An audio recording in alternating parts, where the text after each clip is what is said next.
হরে কৃষ্ণ কৃষ্ণ কৃষ্ণ হরে হরে, হরে রাম রাম রাম হরে হরে। হরি বল, উচ্চ স্বরে হরি বল, হরি বল, হরি বল।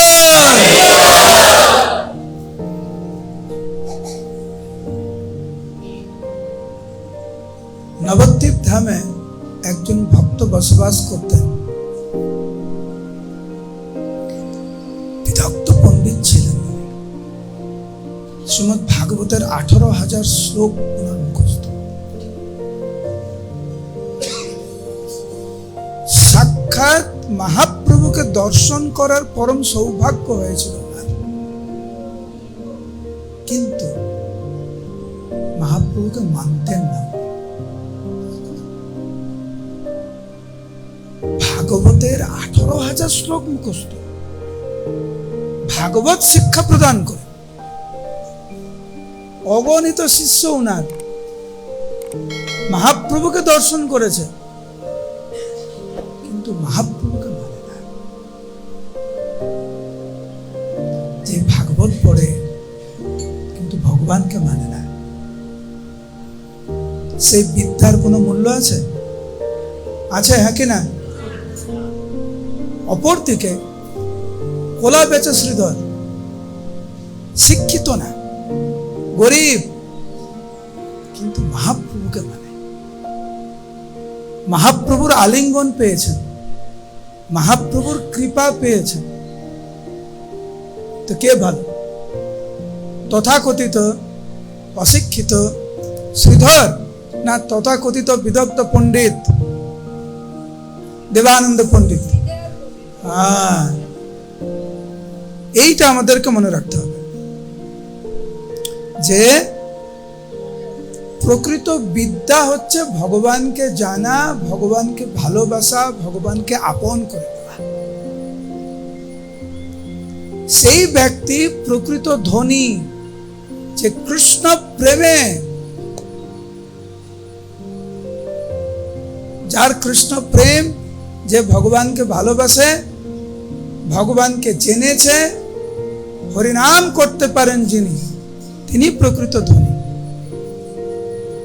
আর তথাকথিত শিক্ষিত, সম্ভ্রান্ত পরিবার, অনেক ঐশ্বর্য আছে, বড় বড় পদ আছে, কিন্তু হরিনাম করে না। বিদ্যাকুলে কি করিবে, বিদ্যাকুলে কি করিবে তার, তাই না? তো আপনারা ধামবাসী, আপনারা সবাই ধামবাসীর প্রকৃত সার্থকতা তখনই হবে যখন আমরা মহাপ্রভুকে আপন করব, যখন আমরা ঐকান্তিকতার সহিত হরিনাম গ্রহণ করব, সেবা করব, ভগবানের সেবা করব, ভগবানের চরণে আত্মসমর্পণ করব, তখন ধামে থাকার সার্থকতা।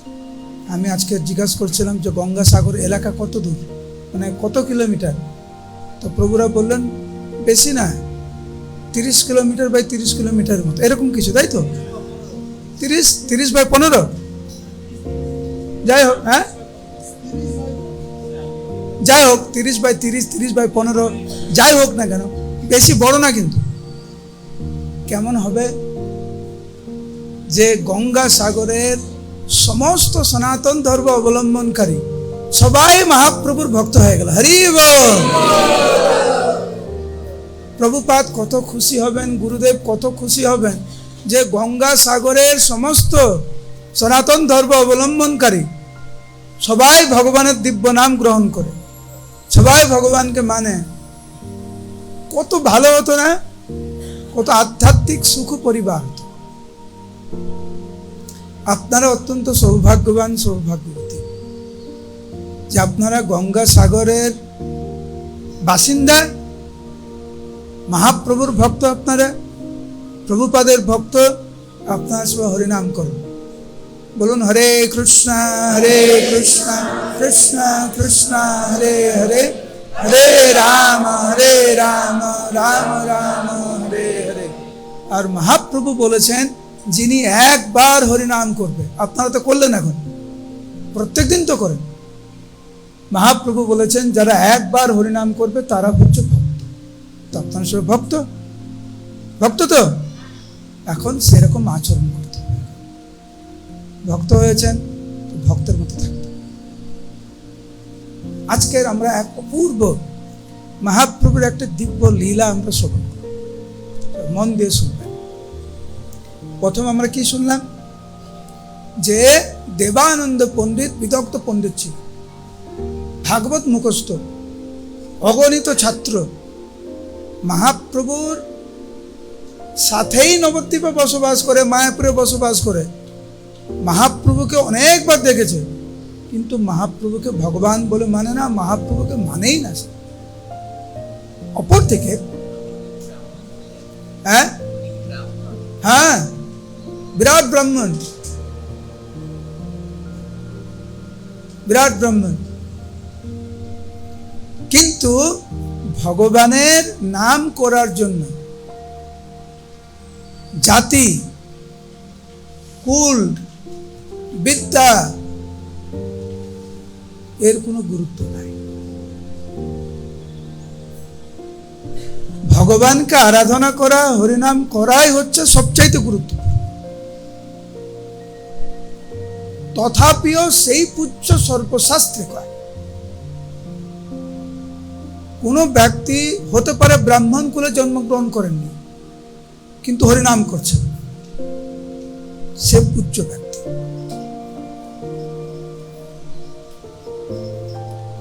আমাদের কলকাতায় একটি স্থান আছে, সুন্দর, তোমার ছবি নিয়েছো, কলকাতায় একটি স্থান রয়েছে, সেই স্থানের নাম হচ্ছে বরাহনগর। কি নাম? মহাপ্রভুর সময় একজন অত্যন্ত সৎ ব্রাহ্মণ বিদগ্ধ পণ্ডিত ভাগবত অধ্যয়ন করতেন। ওনার নাম হচ্ছে শ্রী রঘুনাথ আচার্য। কি নাম? রঘুনাথ আচার্য। ইনি ভাগবত পাঠ করেন। নবদ্বীপে দেবানন্দ পণ্ডিত, উনিও ভাগবত পাঠ করেন। একই সময় কিন্তু লীলাটি। একদিকে দেবানন্দ পণ্ডিত মায়াপুরে থেকে মহাপ্রভুকে মানে না, আর এই দিকে এই রঘুনাথ আচার্য ভাগবত পাঠ করেন, ভগবানের পরম ভক্ত। তো একজন ভক্ত এসে ওনাকে বললেন, হে রঘুনাথ আচার্য, আপনি কি জানেন যে মায়াপুর ধামে অখিল বিশ্ব ব্রহ্মাণ্ডের মালিক পরম পুরুষোত্তম ভগবান ব্রজেন্দ্র নন্দন কৃষ্ণ সচিনন্দন গৌর রূপে অবতীর্ণ করেছেন? আপনি কি জানেন? ওনার মুখ থেকে এই কথা শ্রবণ করার সাথে সাথে উনি শাস্ত্রে যা যা পড়েছে, কৃষ্ণ বর্ণম তুষা কৃষ্ণম সঙ্গপঙ্গ সুপার্ষদম যজ্ঞৈ সংকীর্তন প্রায় যজন্তি হি সুমেধসা, শাস্ত্রের বিভিন্ন প্রমাণ অনুসারে যে কলিযুগে মহাপ্রভু রূপে উনি অবতীর্ণ হবেন, অকাতরে প্রেম বিতরণ করবেন হরিনাম বিতরণের মাধ্যম দিয়ে। শাস্ত্রে যত শ্লোক আছে সব উনি এক জায়গায় করে উনি দেখলেন যে এই ভক্ত যা বলেছে সেটা ঠিক। সত্যিকারের মহাপ্রভু কৃষ্ণ মহাপ্রভু রূপে চৈতন্যদেব রূপে উনি অবতীর্ণ হয়েছে। রঘুনাথ আচার্য মহাপ্রভুকে না দেখে মহাপ্রভুকে ভগবান রূপে স্বীকার করলেন শাস্ত্রের প্রমাণ অনুসারে।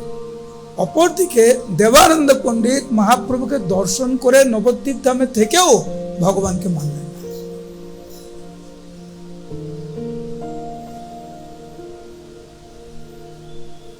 শুধু ধামে থাকাই নয়, ধামে থাকলে ধামবাসীর মতো যদি আমাদের চেতনা থাকে তখনই আসল কাজ হবে। দেখুন রঘুনাথ আচার্য ধামে নেই কিন্তু মহাপ্রভুকে মানলেন, দেবানন্দ পণ্ডিত ধামে থাকলেন মহাপ্রভুকে মানলেন না। তো উনি কি করলেন, উনি বুঝতে পারলেন যে ভগবান এসেছেন, আমাকে তো দর্শন করতেই হবে, ভগবানকে দর্শন করতেই হবে। তো উনি, তখন দিনে তো গাড়ি ছিল না, বরাহনগর থেকে উনি হাঁটতে হাঁটতে নবদ্বীপে গেলেন। অনেক দিন লাগলো। গিয়েই উনি প্রথমেই উনি উঠেছেন শ্রীবাস ঠাকুরের বাড়িতে। কার বাড়িতে? শ্রীবাস ঠাকুর এই রঘুনাথ আচার্যকে কোনোদিন দেখেনি। রঘুনাথ আচার্য কোনোদিন শ্রীবাস ঠাকুরকে দেখেনি, কিন্তু শ্রীবাস ঠাকুর সম্পর্কে রঘুনাথ আচার্য খোঁজ খবর নিয়েছে যে মহাপ্রভু ওনার বাড়িতে সারা রাত ব্যাপী কৃষ্ণ প্রেমে পাগল হয়ে উনি নৃত্য গীত করেন। রঘুনাথ আচার্য গিয়েই শ্রীবাস ঠাকুরকে প্রণাম করেছেন। শ্রীবাস ঠাকুর বলছেন, প্রভু আপনি কোথা থেকে এসেছেন, কি নাম আপনার, কেন এসেছেন? রঘুনাথ আচার্য বলছেন, প্রভু আমি আপনার দাস, আমার নাম রঘুনাথ, আমি বরাহনগর থেকে এসেছি।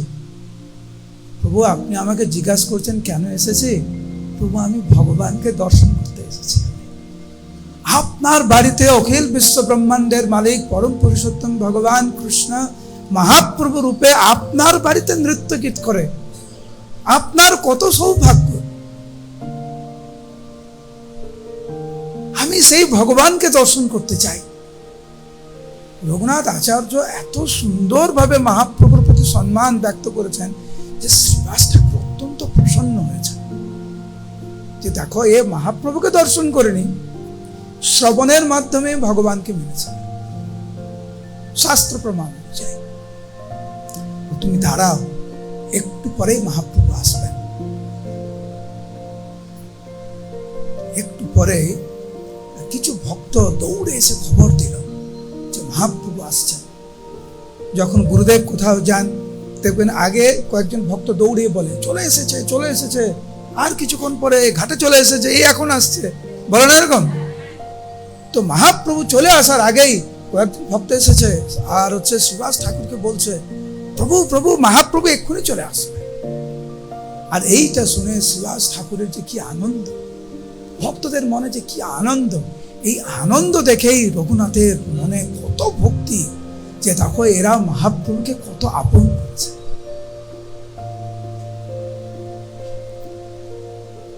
যদি আমাদের জানতে হয় কি করে ভালোবাসতে হয়, জানতে যদি ইচ্ছা হয় ভগবানকে কি করে ভালোবাসবো, তাহলে নবদ্বীপ বাসীর কথা আমাদেরকে স্মরণ করতে হবে। নবদ্বীপ বাসীর লীলা আমাদেরকে শ্রবণ করতে হবে। কারণ ভগবানের ভক্তরা ভগবানকে যে কিভাবে ভালোবেসেছে, তো তৎক্ষণাৎ শ্রীবাস ঠাকুরের এই মনোভাব দেখে রঘুনাথ আচার্যের মন আনন্দে ভরে উঠল। কিছুক্ষণ পরে দেখছে মহাপ্রভু প্রবেশ করলেন, সমস্ত ভক্তরা দণ্ডবত প্রণাম করলেন, রঘুনাথ আচার্যও দণ্ডবত প্রণাম করলেন। মহাপ্রভু একদম রঘুনাথের সামনে গিয়ে দাঁড়িয়েছিলেন, একদম সামনে দাঁড়িয়ে শ্রীবাস ঠাকুরকে জিজ্ঞাসা করছে, শ্রীবাস এই নতুন অতিথিকে? তখন শ্রীবাস ঠাকুর অত্যন্ত আনন্দিত চিত্তে বলছেন, প্রভু ইনার নাম রঘুনাথ আচার্য, প্রভু আপনাকে দর্শন করার জন্যই উনি বরাহনগর থেকে এসেছেন, আপনি দয়া করে কৃপা করুন। কৃষ্ণ সে তোমার তুমি দিতে পারো, তোমার শকতি আছে, আমি তো কাঙাল, কৃষ্ণ কৃষ্ণ বলি ধাই তব পাছে পাছে। ভগবান ভক্তের সম্পত্তি, আমরা সরাসরি ভগবানকে কিন্তু ভক্তের চরণে যখন আমরা আত্মসমর্পণ করি, প্রভুপাদের মতো শুদ্ধ ভক্তের চরণে, গুরুবর্গের মতো শুদ্ধ ভক্তের চরণে যখন আমরা আত্মসমর্পণ করি, তাদের অহৈতুকী কৃপায় আমরা ভগবানকে পেতে পারি। রঘুনাথ আচার্য সরাসরি ভগবানের চরণে কিন্তু যায়নি, কার চরণে গিয়েছে? শ্রীবাস ঠাকুরের চরণে গিয়েছে। এখন শ্রীবাস ঠাকুর কি বলছে? প্রভু দয়া করে কি আশীর্বাদ করুন। যেহেতু শ্রীবাস ঠাকুর বলছে, মহাপ্রভু স্বীকার করলেন, বলেন আসো তুমি ভিতরে আসতে পারো। প্রথম সাক্ষাতেই মহাপ্রভু স্বীকার করে নিলেন রঘুনাথ আচার্যকে। এইভাবে আমরা দেখি যে যদি আমরা ভগবানকে যদি আমরা চাই, ভগবানের আশীর্বাদ যদি আমরা চাই, ভক্তের চরণে আর বিশেষ করে ইসকন ভক্তদের কাছে প্রভুপাদ হচ্ছেন আমাদের জন্য সবকিছু। সেটা প্রভুপাদ কি, তো আমরা হচ্ছে প্রভুপাদের ভক্ত, আমরা প্রভুপাদের। ওই জন্য আমার গুরুদেব গিয়েছেন, যদি প্রভুপাদ না হইতো কেমন হতো, যদি প্রভুপাদ না আসতেন আমাদের কি হতো। আজকের গঙ্গাসাগরে এই যে এত এত সুন্দর মন্দির, এত সুন্দর প্রকল্প, এটা কার কৃপা? প্রভুপাদের কৃপা। প্রভুপাদের ইচ্ছায় আমরা সবকিছু করার চেষ্টা করছি। মহাপ্রভু রঘুনাথ আচার্যকে স্বীকার করলেন, ভিতরে যাওয়ার অনুমতি পেলেন, আর এই জীবনে প্রথম সাক্ষাৎ পরব্রহ্মের নৃত্য গীত দর্শন করার পরম সৌভাগ্য।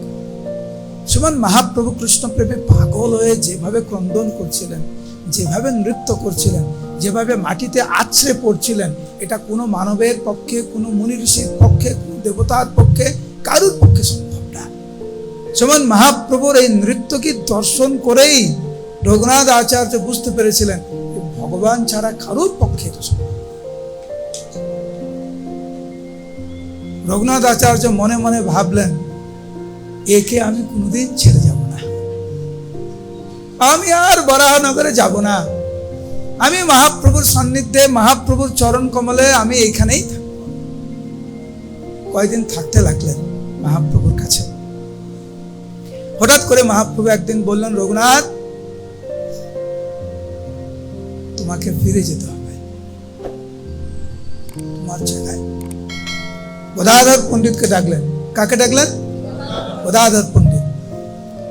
গদাধরকে বললেন, গদাধর এই রঘুনাথকে আমি তোমার কাছে অর্পণ করলাম, তুমি এর দায়িত্ব নেবে।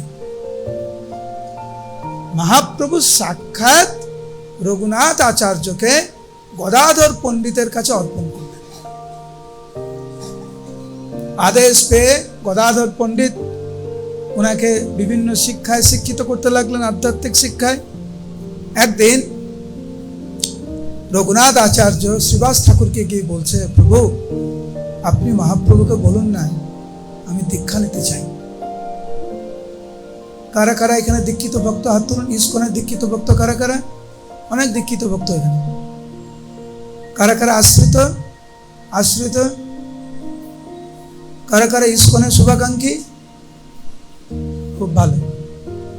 তো আপনার ইসকনের শুভাকাঙ্ক্ষী, ইসকনে আশ্রিত, ইসকনে দীক্ষিত, যাই হোক আপনার তো ভক্ত, এইটাই বড় পরিচয়।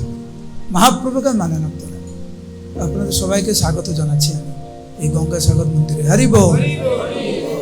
তো রঘুনাথ আচার্য শ্রীবাস ঠাকুরকে বলছে, প্রভু আপনি একটু মহাপ্রভুকে বলুন না আমি দীক্ষা নিতে চাই। তো শ্রীবাস ঠাকুর মহাপ্রভুকে বলেছেন যে প্রভু রঘুনাথ আচার্য দীক্ষা নিতে চায়। দীক্ষা নিতে চায়? আমি তো আগে থেকে সব ঠিক করে দিয়েছি। রঘুনাথকে ডাকলেন, গদাধরকে ডাকলেন। গদাধর আমি তোমাকে বলেছি না এর দায়িত্ব নিতে? রঘুনাথকে বললেন, আমি তো তোমাকে বলেছি যে গদাধরের তত্ত্বাবধানে থাকবে। মহাপ্রভুর কথা বুঝতে পারলেন উভয়। তখন রঘুনাথ আচার্য গদাধর পণ্ডিতের থেকে দীক্ষা নিলেন। মহাপ্রভু বললেন, এবার তোমার তো দীক্ষা হয়ে গেছে, এখন তুমি বরাহনগরে ফিরে যাও। আর রঘুনাথ আচার্য বলছেন, না প্রভু আমি যেতে পারবো না, তোমাকে একবার পেয়েছি আমি, তোমাকে ছাড়া কি করে থাকি, আমি তোমাকে ছাড়া থাকতে পারবো না, তুমি দয়া করে আমাকে যেতে পারো। মহাপ্রভু বললেন, না তুমি ফিরে যাও। কেন বলেছিলেন জানেন? এইটি মহাপ্রভুর সন্ন্যাস নেওয়ার 1 মাস আগে এই কাহিনী। মহাপ্রভু তো জানেন এ হয়তো থাকবে, কিন্তু আমি তো থাকবো না, আমি তো চলে যাব। কিন্তু মহাপ্রভু ওনাকে বলেননি কিন্তু যে উনি সন্ন্যাস নেবেন, উনি শুধু বললেন তুমি যাও। মহাপ্রভু যখন দৃঢ়ভাবে বললেন যে না তুমি ফিরে যাও, রঘুনাথ আচার্য তখন ক্রন্দন করতে লাগলেন। আর তখন মহাপ্রভু বলেন, তুমি ক্রন্দন করো না, তুমি কান্না করো না, আমি কিছুদিন পরে আমি তোমার ওখানে আসবো। তো যখন রঘুনাথ আচার্য শুনলেন যে মহাপ্রভু আমার কাছে আসবে, আমার বাড়িতে আসবে বরাহনগরে, তাহলে ঠিক আছে। তো মহাপ্রভুকে প্রণাম করে রঘুনাথ আচার্য বরাহনগরে উনি ফিরে আসলেন। এরপরে চৈতন্য ভাগবতের সুন্দর বর্ণনা আপনারা সবাই মন দিয়ে দয়া করে শুনুন। জগন্নাথ বলদেব সুভদ্রা মহারানী কি জয়। সবাই একবার হরে কৃষ্ণ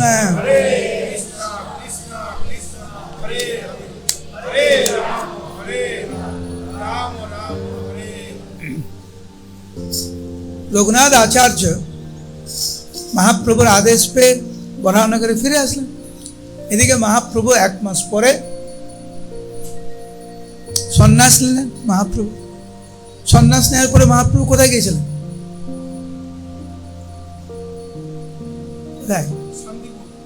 তারপরে শান্তিপুর থেকে পুরী, পুরী পুরী ধাম, পুরী ধাম থেকে মহাপ্রভু গেলেন দক্ষিণ ভারত। দক্ষিণ ভারত থেকে আসলেন মহাপ্রভু পুরী ধামে।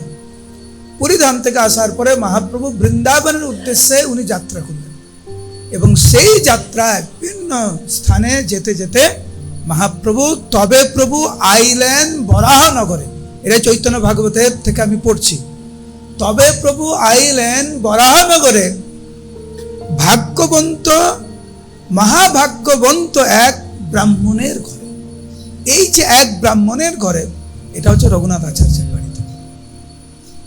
তো মহাপ্রভু আসলেন রঘুনাথ আচার্যের বাড়িতে। সেই বিপ্র বড় সুশিক্ষিত ভাগবতে প্রভু দেখি ভাগবত লাগিলা পড়িতে। দেখবেন আপনাদের বিভিন্ন সেবা আছে, যেমন এই পূজারী এখন পূজা সেবা করছে, মায়েরা রন্ধন সেবা করেন, প্রভুরা কেউ কেউ চাকরিজীবী, কেউ কেউ ব্যবসায়ী। উদ্দেশ্য হচ্ছে ভগবানের সেবা করা। এই রঘুনাথ আচার্যের সেবাই ছিল ভাগবত পাঠ করা। মহাপ্রভু এসেছেন, মহাপ্রভুকে পেয়ে রঘুনাথ আচার্য আনন্দে আত্মহারা। মহাপ্রভুকে পেয়ে কি যে আনন্দ! রঘুনাথ আচার্য অনেক সেবা উনি করেছেন। তারপরে রঘুনাথ আচার্য মহাপ্রভুকে আনন্দ প্রদান করার জন্য উনি ভাগবত পড়তে লাগলেন এবং শুনিয়া তাহান ভক্তিযোগের পঠন আবিষ্টা হইলা গৌরচন্দ্র নারায়ণ। সেবা করতে হয় ভগবানকে খুশি করার জন্য। আজকের আপনার বাড়িতে যদি ছানা সবজি রান্না করেন, কেন রান্না করেন? কারণ আপনার বাড়িতে আপনার সন্তান বা আপনার প্রভু বা আপনার নিজে ছানা সবজি খাওয়ার ইচ্ছা হয়েছে। আমার ছানা সবজি খাওয়ার ইচ্ছা হয়েছে, সেই জন্য রান্না করে ভগবানকে দিয়ে আমি খেলাম। আরেকটা হচ্ছে বাড়িতে দুধ এসছে, আমি ভগবানের জন্য সুন্দর ছানা সবজি বানাবো, ভগবানের সন্তুষ্টি বিধানের জন্য। পরবর্তীতে ওই প্রসাদ রূপে আমি স্বীকার করব। পার্থক্য বুঝতে পেরেছেন? একটা হচ্ছে আপনার আলু ভাজা খেতে ইচ্ছে হয়েছে, আরে আলু ভাজা করবে বাবা, শুনছো আলু ভাজা খাবো একটু, বাস মাথায় যে রান্না করলেন ওটাকে ভোগ লাগে আপনি পেলেন। এটা একটা দিক। আর একটা দিক হচ্ছে এখন বাড়িতে একটু বৃষ্টি হচ্ছে, এখন ভগবানকে একটু আলু ভাজা দিলে কেমন হয়? আপনি যখন ঠান্ডা ঠান্ডা লাগে, বৃষ্টি হচ্ছে, পকোড়া খেতে ইচ্ছা হয় না? হয় কি না? তো আপনার এরকম চিন্তা করা উচিত, বৃষ্টি হচ্ছে ভগবানকে পকোড়া দিলে কেমন হয়? গরম গরম পকোড়া, টমেটো চাটনি দিয়ে। আমরা ভাবি উল্টো, আমার খাওয়ার ইচ্ছা হয়েছে সেই জন্য তৈরি করে ভগবানকে দিই। সেবার উদ্দেশ্য হওয়া উচিত ভগবানের সন্তুষ্টি বিধানের জন্য করে ওই প্রসাদটা করব। বুঝতে পারছি? বলুন হরি বল। হ্যাঁ, এইটা হচ্ছে সেবা করার মনোভাব। ভাগবত আচার্য ভক্তি করে, রঘুনাথ আচার্য ভক্তি করে ভাগবত পাঠ করছিলেন ভগবানের সন্তুষ্টি বিধানের জন্য। এবং মহাপ্রভু এই ভাগবত পাঠ শ্রবণ করে অত্যন্ত খুশি ছিলেন। আবিষ্ট হইলা গৌরচন্দ্র ভগবান। সুন্দর, ওই ল্যাম্পটা অন্যের পরে ওখানে রেখে দিন। মহাপ্রভু এত খুশি হয়েছে। ধরুন আপনি প্রসাদ পেতে বসেছেন এবং একটি পদ আপনার খুব খুব ভালো লেগেছে, তা আপনি কি বলবেন? আর লাগবে না, না আরেকটু দা? কোনটা? হ্যাঁ, কারা কারা এখানে জব করেন? হাত তুলুন। জব করেন, এক মালা হলে জব করেন, হাত নামেন। আপনাদের মনে হয় এক মালা জব করার পরে কি আনন্দ, আরেক মালা জব করবে? মনে হয়? হয়? হরিব, আপনারা খুব ভালো। আমাদের সুন্দর গোবিন্দ প্রভু এই প্রভুরা আপনাদেরকে খুব ভালো করে ভক্তিপথে এগিয়ে নিয়ে যাচ্ছে, আমি বুঝতে পারছি। কারা কারা 16 মালা জব করেন? হাত তুলুন। এত ভক্ত। আচ্ছা, আপনাদের মনে হয় 16 মালা জব করার পরে এই 16 মালা জব করে কত আনন্দ পাচ্ছি, আরো 16 মালা জব করুন? হরিব, খুব ভালো। তার মানে কি? তার মানে হরিনামে আপনারা আনন্দ পাচ্ছেন। এখন ধরুন আপনাকে একটা রসগোল্লা দেওয়া হয়েছে লবণের জলে ডুবিয়ে। রসগোল্লা চিনির জলে ডুবাতে হয় না, আপনাকে যদি লবণের জলে ডুবিয়ে একটা রসগোল্লা দেওয়া হয়, আপনি আরেকটা চাইবেন কেন? এটা লবণের ভালো না, তাই না? তো ভক্তি জীবনে যারা আনন্দ পায় তারা ভক্তি জীবন আরো করতে চায়। যে আনন্দ পায় না তারা করতে চায় না। তা আপনাদের দেখে আমার খুব ভালো লাগছে, আপনারা বলছেন 16 মালা জব করার পরে আরো জব করতে ইচ্ছা হয়, তার মানে ভালো ভালো লাগছে, আনন্দ পাচ্ছেন।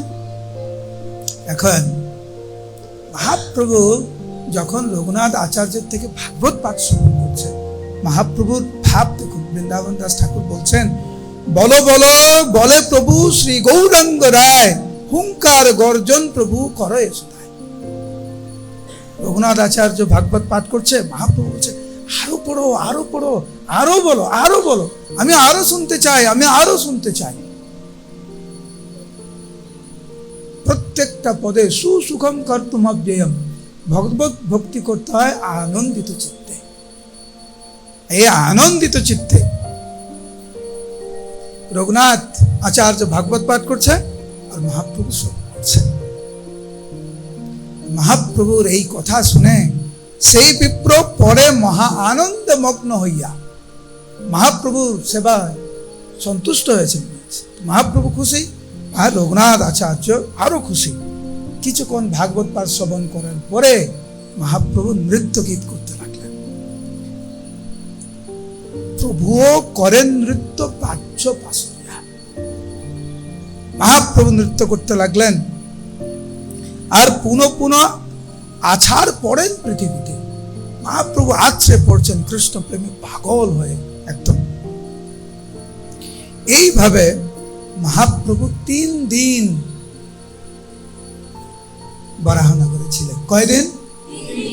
3 দিন, দিন রাত কেবল ভাগবত পাঠ শ্রবণ করেছেন, কীর্তন করেছেন, নৃত্য করেছেন। এইভাবে 3 দিন ওনার কেটে যায়। মহাপ্রভু এত খুশি হয়েছে, বললেন রঘুনাথ আচার্য, তোমার সেবাতে আমি অনেক খুশি হয়েছি। তোমার নাম রঘুনাথ আচার্য, আমি তোমাকে নাম দিচ্ছি, নতুন নাম। আজ থেকে তোমার নাম হবে ভাগবত আচার্য। হরি বল।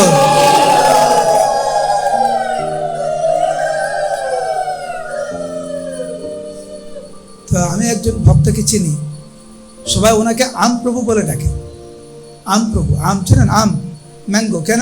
উনি আম খেতে খুব ভালোবাসেন। আরে আম প্রভু কোথায়? মানে ওনার তো নাম আছে, সবাই আম প্রভু বলে ডাকে ওনাকে। আম খেতে খুব ভালোবাসে। ভাগবত রঘুনাথ আচার্যের নাম মহাপ্রভু পাল্টে দিলেন ভাগবত আচার্য, ভালোবেসে স্নেহ করে। মহাপ্রভু বললেন, তুমি ভাগবত ছাড়া অন্য কোনো পথে তুমি যাবে না। তোমার প্রাণ হচ্ছে ভাগবত, তুমি এইভাবেই তুমি এখানে থাকো। সমস্ত ভক্তরা উলুধ্বনি করতে লাগলেন, হরিধ্বনি করতে লাগলেন। যে ভাগবত আচার্য কত কৃপা পেয়েছে মহাপ্রভু থেকে। 3 দিন থাকার পরে মহাপ্রভু বললেন, ভাগবত আচার্য, তোমার কাছে আমি 3 দিন থাকলাম, এখন আমি যাই। এইটা শুনে ভাগবত আচার্য ক্রন্দন করতে লাগলেন যে প্রভু, তোমাকে ছাড়া আমি বাঁচব না। মহাপ্রভু বললেন, ঠিক আছে, কিন্তু আমাকে তো যেতে হবে। না, আমি কি নিয়ে থাকবো? তুমি যে চলে যাচ্ছ, আমি কি নিয়ে থাকবো? মহাপ্রভু তখন উনার নিজের পাদুকা রঘুনাথ আচার্যকে দিলেন, মানে ভাগবত আচার্যকে দিলেন, তুমি এইটা নিয়েই থাকো। এবং এখনো বরাহনগরে শ্রীমন মহাপ্রভুর সেই পাদুকা এখনো বিদ্যমান। তো যারা যারা বরাহনগরে গিয়েছেন বা ভবিষ্যতে যাবেন, আপনারা শ্রীমন মহাপ্রভুর সেই পাদুকা দর্শন করতে পারবেন। আজকের যে ক্লাস হলো, এই ক্লাস থেকে কয়েকটি শিক্ষা। প্রথম শিক্ষা হচ্ছে, আমাদের শিক্ষার মূল উদ্দেশ্য হচ্ছে, শাস্ত্র অধ্যয়নের মূল উদ্দেশ্য হচ্ছে ভগবানের ভক্ত হওয়া, নামের প্রতি আকর্ষণ বাড়ানো, নামের রুচি, যাতে আমরা ভালো ভক্ত হতে পারি, পরচর্চা পরনিন্দা থেকে দূরে থাকতে পারি, বৈষ্ণব সেবায় নিয়োজিত হতে পারি এবং ঐকান্তিকতার সহিত আমরা হরিনাম করতে পারি। এই জন্যই হচ্ছে শাস্ত্র অধ্যয়ন। এক। দ্বিতীয়ত হচ্ছে, আমাদের যেই কুলেই জন্ম হোক না কেন, যেই পরিবারেই জন্ম হোক না কেন, এবং আমাদের এখন স্থিতি যাই হোক না কেন, আপাত দৃষ্টিতে বাহ্যিকভাবে কেউ শিক্ষিত, কেউ অশিক্ষিত, কেউ ধনী, কেউ গরিব, কারুর মাটির বাড়ি, কারুর ইটের বাড়ি, কেউ নদীর ধারে থাকেন, কেউ শহরে থাকেন, কেউ জঙ্গলে থাকেন, যেই যেখানে থাকুন না কেন, মহাপ্রভুর শিক্ষা হচ্ছে, গৃহে থাকো, বনে থাকো, সদা হরি বলে ডাকো, সুখে দুঃখে ভুলো নাকো, বদনে হরির নাম। এ হচ্ছে জীবনের পরম উদ্দেশ্য।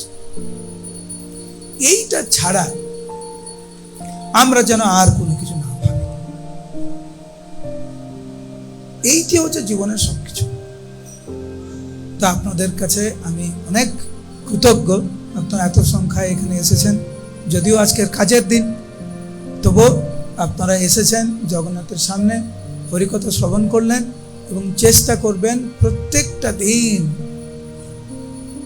যত দিন যাবে আমাদের নামের প্রতি, হরিনামের প্রতি রুচি যেন আরো বাড়ে।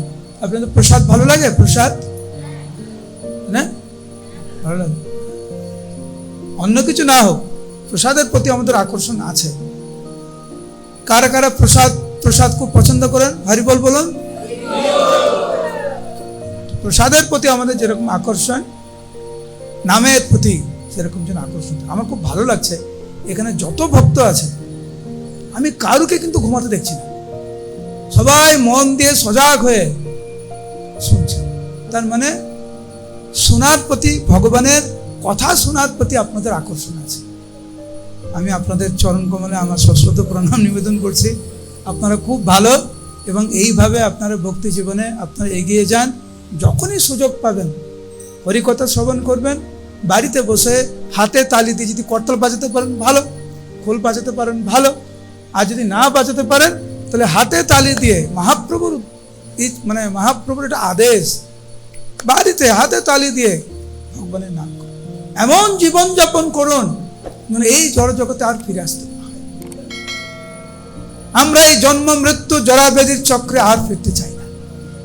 আমরা ভালো ভক্ত হতে চাই, প্রভুপাদের চরণ কমলে আমরা আত্মসমর্পণ করতে চাই, গুরুদেবের ইচ্ছা মতো আমরা চলতে চাই, মানে এমনভাবে জীবনযাপন আমরা করতে চাই জীবনের অন্তিমে আমরা জগন্নাথের চরণ কমলে আমরা ফিরে যেতে চাই। তাই গৌর প্রেমানন্দে এইটি হচ্ছে আমাদের জীবন।